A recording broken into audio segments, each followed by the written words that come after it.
All right, unfortunate topic. Thanks for tuning back in. I want to talk about these beheadings. So far, there have been three in the media. They've given names of people who might possibly be beheaded in the future, that they're making it like an ongoing saga, almost like a made for TV movie. What it reminds me of is when we first, well, I shouldn't say first, maybe the Gulf War that began exactly 555 days after September 11th, March 20th, 2003. You could call that the invasion of Iraq number two, which began in Baghdad on the 33rd parallel north, a significant number, the number 33. These hoaxes, including this, that are waged against us are repetitive. They're a cycle. At the beginning of the last invasion, we were treated to news just like this. There were images put on the web of the beheadings. At that time, I was in college, my sophomore and junior year.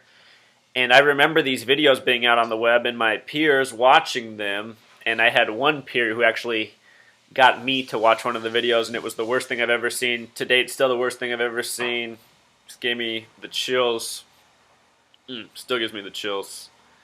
And anyway, what I don't know, what I'm not sure about is if people are really being beheaded or if it's just CGI. But these things are part of a hoax, and the people who are being blamed, such as ISIS, are not responsible. Who's to blame is essentially our media and our world governments that create this type of propaganda so that we, the people, will accept the injustice that they will justify out of that, such as unnecessary wars. I remember for my peer group at the time, it made a lot of, males in my group think that the Iraq war was just and the people over there were barbaric. After all, look, they were cutting people's heads off, right? So, if you've seen my introductory video, if you've seen my video about how our mainstream media is a military psyop, I'll link both those videos in the comments if you haven't seen them. This will make a lot more sense. If not, maybe you should stop right here, go back and watch those, and then come back to this. In that, I revealed that in the Army Field Manual, it's Rule 33-1 that speaks about the PSYOP program, the program dedicated to controlling the psychology of the people for military and strategic purposes. Well, as it happens in these stories that are presented to us on the media, from gun shootings to beheadings to September 11th to oil spills to so much more, the same number is coded at the center of it, and it's 33. And in this case, we've come to be told that this man doing the beheadings is a British man who refers to himself as the Beatle. In gematria, the practice of coding numbers into words, the phrase the Beatle sums to 33. There's been mainstream media articles about why do they have them wear the color orange. Well, orange happens to be the only color I'm aware of that sums to 33 in gematria.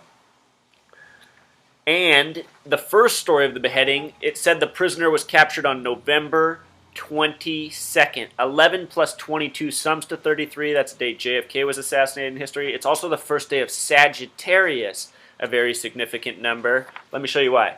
Sagittarius in gematria, I didn't write the math up here, but it's linked below in the comments, sums to 144. The phrase, mark of the beast, sums to 144. The word corporation sums to 144.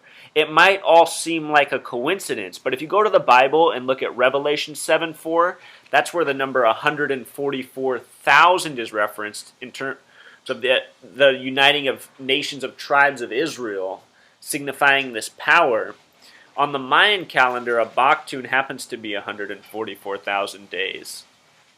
So this significant number in multiple cultures and in multiple languages.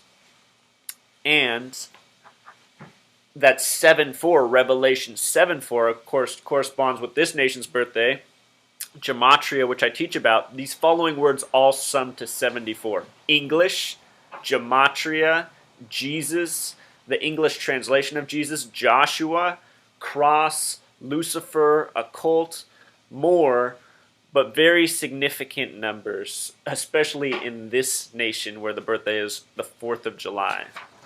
So, going back to this, who is benefiting the most from all this fake on television? Who's benefiting from these wars? Who's benefiting from this misinformation? I think the answers are right before us. We see who advertises during these news segments. We see who gets the big military contracts. And we see who finances it all. Follow the money, find the truth. And if you learn this gematria, a lot more truth will be revealed to you. With regard to the Beatle and the Beatles, in history, the music band, the Beatles, also out of the UK where he's supposedly from, their first album was established March 22nd, 322.